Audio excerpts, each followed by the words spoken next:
Olá, amigos. Essa aqui é minha filha Isadora. Ela fez uma slime, né, Zá? O que você fez, filha? Fala aí. Cola, creme, E o meu perfume e álcool e também estrelinhas. E meu tênis pé baruel, né? Polvilho, tênis talco, né, Zá?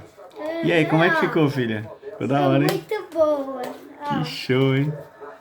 E não ficou muito bonita ela, então eu vou colocar. Ai, que essa moda pega, hein?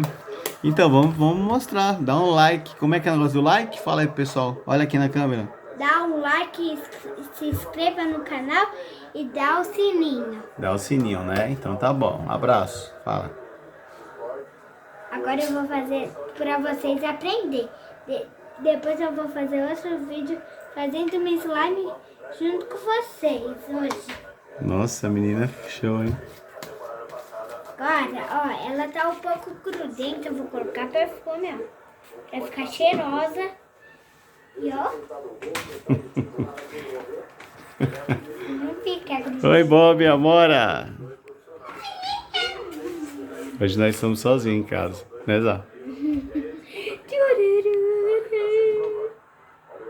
Não usa muito não, hein? Isso aí é caro.